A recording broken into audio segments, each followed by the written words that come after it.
Mulai sekarang kamu jangan ngaku orang tua dan saudari sini. Mulai sekarang jangan pernah menginjakkan kaki di rumah ini lagi. Saya sebagai orang Kristen, saya sebagai pendeta. Salam sejahtera. Selamat datang ke channel kami. Allah memberikan hidayah kepada siapa saja yang dikehendakinya. Bahkan dengan berbagai cara yang tidak kita ketahui. Tantangan, rintangan, itulah yang dialami oleh mantan pendeta Jonathan Arnold. Berikut kita ikuti kisahnya. Bahkan pernah dari jengkelnya Quran itu saya ambil, saya masukkan ke jeding. Muslimah ini gak pernah ngelawan.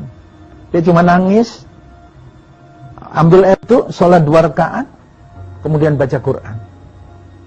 Nah, pada waktu itu saya pulang udah tengah malam, pintu jendela udah tutup, saya ketuk. Kok kedengaran suara orang baca Quran itu pelan tapi enak sekali, mengetuk-ngetuk benar di hati saya. Saya ketuk, saya masuk. Saya tanya, apa dibaca? Daripada tidur sore-sore. Daripada tidur sore-sore, koran, komik, majalah ada. Kitabnya orang Arab saja. Nih, saya tanya kamu tuh tiap sholat mesti ngadep ke barat. Ngapain sih? Kok nggak sekali-kali ngadep ke timur apa ke selatan? Mas, ini aturan agama saya. Jangan ikuti. Urusi agamamu sendiri. Saya akan ngurusi agamaku sendiri. Kenapa kok saya tanya? Islam itu nggak praktis. Udah sholatnya terlalu banyak, ngadepnya harus ke barat terus-terusan. Saya ini orang Kristen, praktis. Sholatnya, sembayangnya cuman seminggu sekali, nggak pakai batal-batalan lagi, ngadep seenak saya. Tuhan tidak akan melarang, dan Tuhan ada di mana-mana. Kamu sujud? Yang kamu sujudi siapa? Tuhanmu? Tuhanmu tidak kelihatan. Tuhan saya ini ada potreknya ini, ganteng. Rupanya istri saya tersinggung rupanya. Dia berdiri, air matanya usap. Mas, lama-lama nggak kerasan saya tinggal di sini. Lama-lama nggak betah saya tinggal di sini. Tiap hari geger perkara agama. Tiap hari bertengkar, berantem perkara agama. Sampai nyalai janji. Dulu katanya Islam biar Islam, yang Kristen biar Kristen. Ternyata tiap hari berantem perkara agama. Maaf, saya mau nikah dengan sampean ini bukan karena hati saya, karena orang tua. Saya dipaksa sama orang tua. Dan di Islam hukumnya anak wajib taat pada orang tua. Saya udah taati. Ternyata, maaf, sampean rupanya mau mengkristenkan saya. Kalau itu tujuan sampean, Mas, saya mohon maaf, mohon maaf. Bagi saya, lebih baik kehilangan sampean daripada kehilangan iman saya. Besok, tolong antarkan saya pulang ke rumah orang tua saya sembari. Pemirsa, saya jadi ketakutan waktu itu. Takut bukan main. Iyalah gampang. Oh, jangan gampang-gampang. Pokoknya saya minta dipulangkan besok pagi. Oke? Sekarang saya pinjam kitab. Dipinjami Al-Quran yang diterbitkan oleh Departemen Agama yang ada tarjamahnya. Udah tidur? Saya buka, persis ada pitanya kuning bekas dibaca tadi. Aneh, tangan saya gemetar, bulunya badan saya ingin berdiri semua. Quran yang menakutkan betul. Mata saya melihat tulisan, hati saya diketuk-ketuk dari langit. Saya baca di situ surat Ar-Rahman. Ada kalimat Allah diulang-ulang. Fabi'ai ala irrabbikum atukadziban. Saya baca bahasa Indonesianya. Nikmat yang mana yang kamu dustakan? Nikmat yang mana yang kamu dustakan? Nikmat yang mana yang kamu dustakan? Kalimat-kalimat sederhana, tapi betul-betul mengetuk-ngetuk. Persis seperti ketika saya pulang di gereja, saya lewat di muka musolanya almarhum Bapak Kiai Nawawi. Di situ ada orang wirid rupanya. Kedengaran suara yang hebat sekali. La ilaha illallah, la ilaha illallah, la ilaha. Saya nggak ngerti artinya, tapi sampai berhari-hari saya nggak bisa tidur karena suara ini mengganggu dari telinga saya sampai masuk kepada hati saya, mengetuk-ngetuk betul. Saya buka lagi surat Maryam, kaget saya, terkejut saya. Ini kan ibunya Tuhan Yesus ini. Kok berani betul ini Nabi Muhammad ini. Awas kalau sampai jelek-jeleknya orang saya robek-robek kitab. Saya baca, ternyata Al-Quran menceritakan Bunda Maryam jauh lebih hebat, lebih mulia daripada di dalam Bible saya sendiri.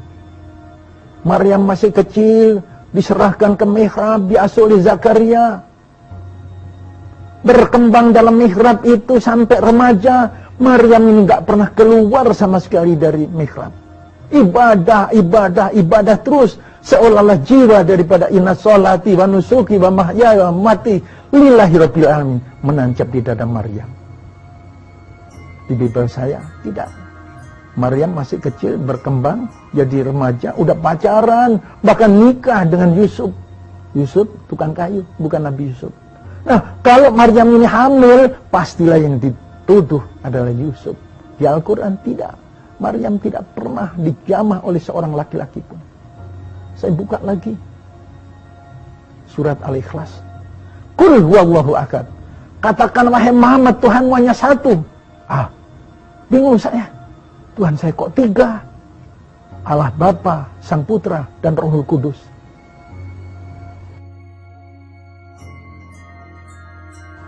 Saya jadi ingat pada waktu itu saya pulang dari Surabaya naik bis, di dekat saya itu ada seorang potongannya kayak kiai.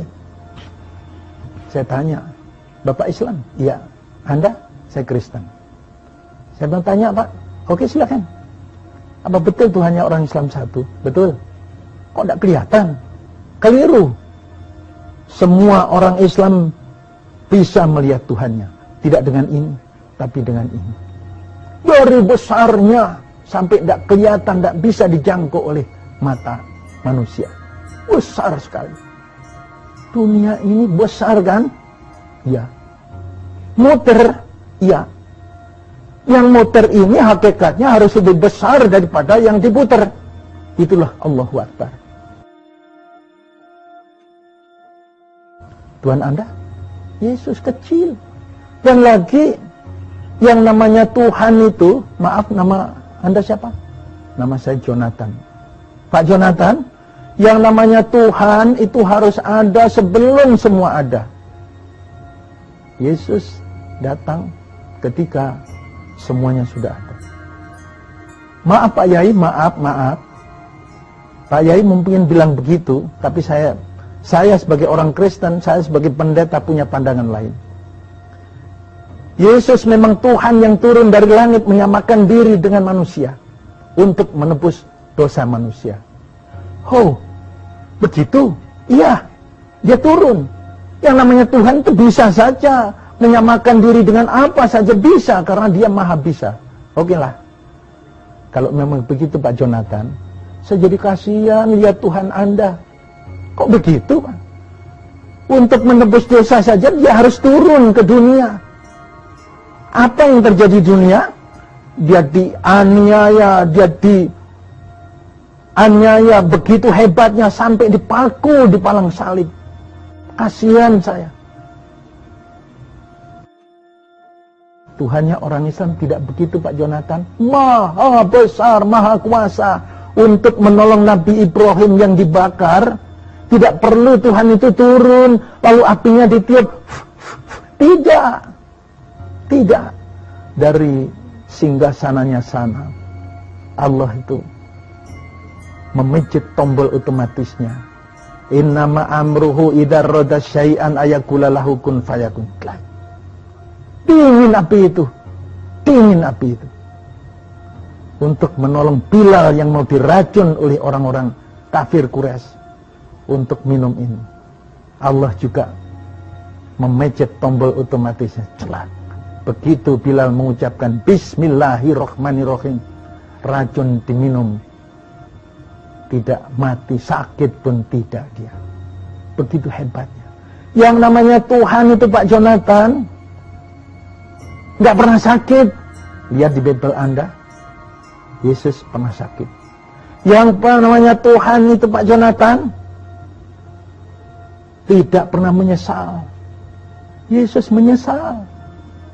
Pemirsa, saya catat itu apa kata-katanya Kiai ini. Saya catat. Sehingga sampai sekarang saya masih ingat kata Kiai itu. Memang yang namanya Tuhan itu tidak pernah menyesal. Di dalam kitab Kejadian 6 ayat 5 dan 6, ketika dilihat Tuhan bahwa kejahatan manusia itu semakin di bumi ini semakin besar, dan segala kecenderungan hatinya kepada kejahatan melulu, maka menyesallah Tuhan. Kesal hatinya melihat manusia yang sudah dijadikan ini. Tuhannya orang Islam namanya Allah tidak pernah menyesal. Yang namanya Tuhan Pak Jonathan itu tidak pernah lapar. Lihat di Injil Markus 11 ayat 12. Tuhannya orang Kristen, Tuhannya Anda merasa lapar. Ketika Tuhan Yesus keluar dari kota Baitani bersama 12 orang muridnya, maka terasalah perut Tuhan Yesus lapar. Yang namanya Tuhan Pak Jonathan tidak pernah mati, ya kan? Tuhan Anda mati kan? Di kayu palang salib. Anda tetap mengakui dia Tuhan. Padahal di puncak bukit Golgota, dini hari, orang yang disalib itu berteriak ke langit. Berteriak dengan suara nyaring, Eli, Eli, lama sabachthani. Ya Tuhan, mengapa engkau tinggalkan aku? Dia sendiri mengatakan, ya Tuhan, mengapa engkau tinggalkan aku? Berarti bukan Tuhan kah? Di Islam tidak boleh seperti itu Pak Jonathan. Semua umat Islam itu harus pakai otak, pakai pikiran. Katanya Al-Quran, afala ta'qilun, mengapa tidak kamu gunakan otakmu? Afala tadhakkarun, afala tazkurun, mengapa tidak kamu renungkan? Pemirsa, saya jadi terketuk hati saya. Bingung saya. Untungnya sang Kiai ini segera turun dari bis itu. Saya bisa bernapas lega. Tapi apa yang disampaikan oleh Kiai ini benar-benar termakan dalam hati saya. Al-Quran saya tutup, udah pagi.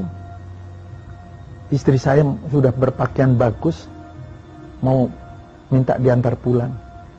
Saya tanya, mau kemana? Katanya mau diantar pulang. Maaf, gak jadi. Al-Quran, kitab sucimu, saya baca ternyata isinya bagus. Tapi saya belum percaya bahwa Islam itu benar. Saya ingin neliti, kalau Islam benar, sayalah orang yang akan masuk Islam dulu. Kalau keliru, kamu masuk gereja. Pemirsa, saya beli buku-buku pelajaran agama Islam, banjir buku di rumah saya. Saya datangi pondok-pondok pesantren seluruh Jawa Timur, mulai Berasan, Banyuwangi, Blok Agung, Yesafaat saya datangi, Ki As'ad Samsul Arifin Sukorjo saya datangi, Ye Hamid Pasuruan saya datangi, Ye Adnan Ali Cukir saya datangi, Pasuruan, Ye Makhrus Ali saya datangi, Ye Adnan Ali saya datangi, Ye Dako di Pelosok saya datangi, Ye Jarkasi di Gontor saya datangi, semua saya datangi. Saya tanya kepada Kiai, Kiai, saya ini orang Kristen Kiai, saya ini pendeta Kiai, saya ingin tahu apa itu Islam itu ya. Diceritakan oleh Kiai, bukan main hebatnya. Dengan kasih sayang, dengan hebat Kiai itu menerangkan dengan sabar. Nah, sampai 5 tahun pemirsa, lebih 5 tahun, saya nyelidiki, saya neliti. Satu ketika, Jaturoto Lumajang, hujan lebat, petir nyambar-nyambar. Saya tidur mimpi ujung gereja ini banyak burungnya. Saya lihat langit terbelah 2. Malaikat-malaikat turun semua, bidadari-bidadari turun semua. Haleluya, haleluya. Malaikat gereja.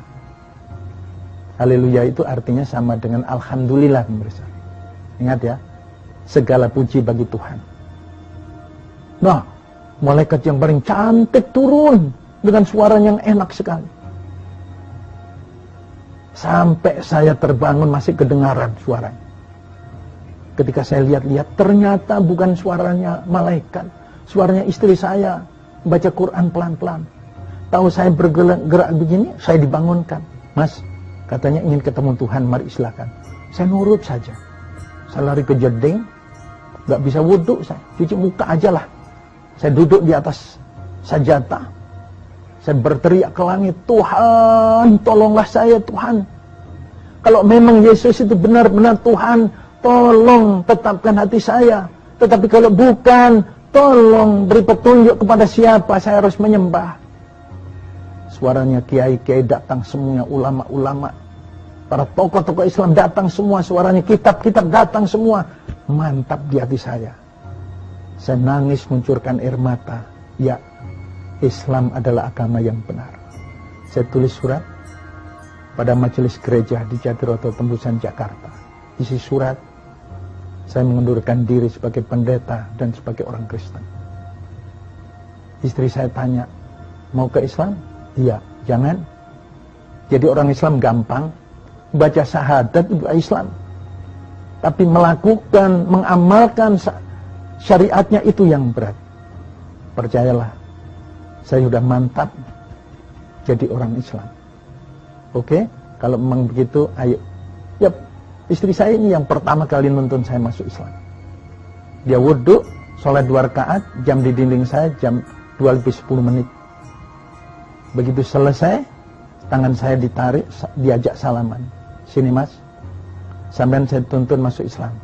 Disaksikan oleh Allah, disaksikan oleh seluruh malaikat, disaksikan oleh seluruh nabi dan rasul, termasuk junjungan kita Nabi besar Muhammad SAW. Tirukan, asyhadu alla ilaha illallah wa asyhadu anna Muhammad Rasulullah. Nangis dia terharu. Berita tersiar, Jonathan masuk Islam, Pendeta Lumajang masuk Islam, koran-koran, majalah-majalah muat. Bapak saya mendengar, saya dipanggil langsung ke Malang. Duduk sini, ini potret kamu masuk Islam. Iya. Gila kamu. Biaya orang tua habis banyak karena kamu. Kamu mau mengkhianati cita-cita orang tua.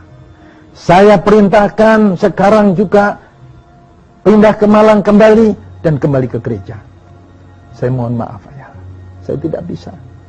Saya sudah pilih Islam jadi agama saya dan saya sudah janji mati bersama Islam. Oke? Mulai sekarang kamu jangan ngaku orang tua dan saudari sini. Mulai sekarang jangan pernah menginjakkan kaki di rumah ini lagi. Saya diusir, pulang saya. Di rumah istri saya tanya sambil senyum-senyum, gimana kabarnya? Ya, sehat-sehat saja. Selesai gimana? Udah diusir saya dari rumah. Gak boleh lagi ngakui orang tua lagi. Dari itu mas, saya beri saran, gak usah pindah agama. Nah, gak peduli dibenci orang sak jagat, orang sak dunia ini nggak apa-apa. Yang penting tidak dibenci oleh Allah. Alhamdulillah saya sudah menemukan agama yang bisa menenteramkan hati saya. Walaupun harus berpisah dengan orang tua. Karena yang penting, ajarin saya sholat. Diajari pemirsa, yang ngajari apa? Istri saya ini. Ya Allah, keren. Saya dicubiti terus. Dicubitnya apa? Tiap tahiyat akhir masukkan kaki sebelah itu nggak bisa-bisa. Tiap miring roboh terus. Rame-ramenya belajar sholat, adik saya yang jadi marinir datang. 2 jeep dengan anak buahnya. Rupanya udah diatur rupanya. Nggak pakai assalamualaikum, langsung masuk. Sam, bapak ibu susah karena sampean. Saudara-saudara semua malu, anaknya tokoh gereja sudah jadi pendeta, sekarang masuk Islam. Saya dengan anak buah di sini. Sampean saya ajak pulang sekarang juga dan kembali ke gereja. Maaf Chris, tidak ada seorang pun yang bisa memaksa saya kecuali Allah saja. Saya sudah menetapkan pilih Islam jadi agama saya, dan saya sudah janji mati bersama Islam. Oke? Langsung pemirsa, sabuk koperlinnya tentara itu dibukai semua, dipukul-pukulkan ke kepala saya. Saya bergulung-gulung di lantai mandi darah. Ini maaf, ini pecahin, ini robek, dijahit rumah sakit Jatiroto. Bukan itu saja, disiram dengan air aki yang siap mau saya gunakan untuk sepeda motor saya, dibuka, disiramkan ke muka saya. Maaf, ini pemirsa, mendidih air aki itu di muka saya. Mata saya ini penuh darah. Saya pingsan, tahu-tahu sudah di rumah sakit. Kiai-kiai, ulama-ulama berdatangan semua. Saya masih ingat Kiai Haji Hadratus Syekh, Kiai Haji As'ad Syamsul Arifin. Saya dipeluk sama beliau. Sabar Gus, sabar. Ini ujian. Ujian pertama, ini ujian pertama. Sabar, sabar, sabar. Begitu katanya. Nah, kemudian saya belajar baca Al-Quran, yang ngajar juga istri saya. Alhamdulillah, 2 bulan saya sudah bisa baca Quran. Saya belajar hadis, belajar baca kitab kuning di pondok-pondok pesantren. Satu ketika sore-sore istri saya tanya, Mas, sama ini udah sunat? Sunat? Iya sunat. Umpama enggak gimana? Enggak boleh, orang Islam harus sunat. Sakit dong. Sakit nggak sakit harus sunat. Mau masuk Islam harus tanggung risikonya. Sunat.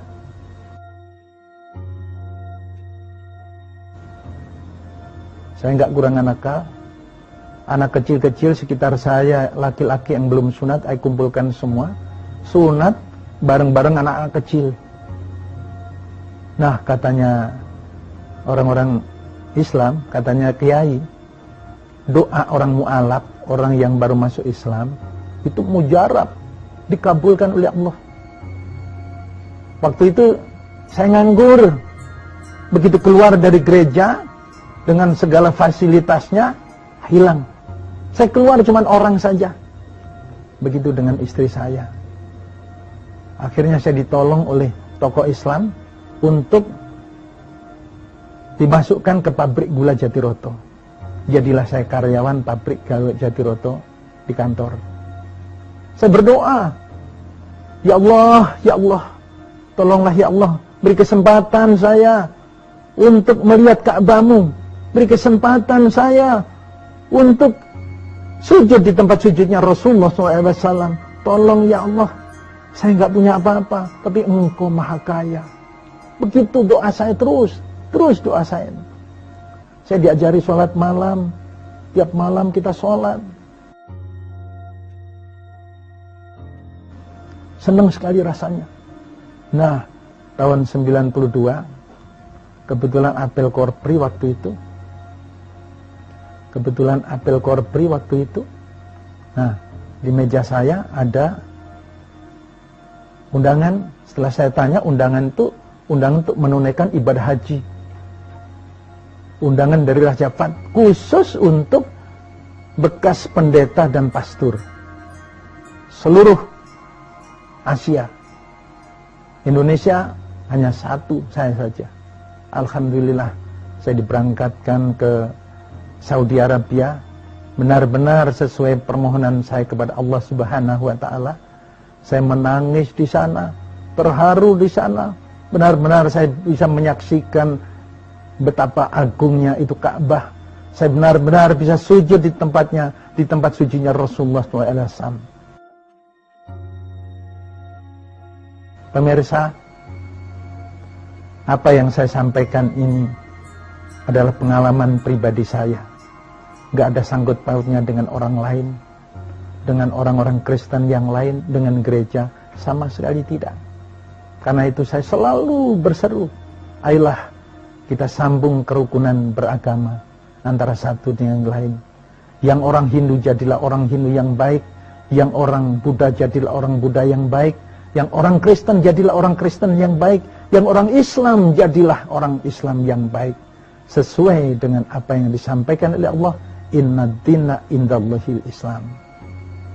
Inilah pemirsa yang berbahagia, sekedar yang bisa saya sampaikan, mudah-mudahan pengalaman pribadi ini benar-benar bisa menjadi cermin untuk menguatkan iman setiap muslim.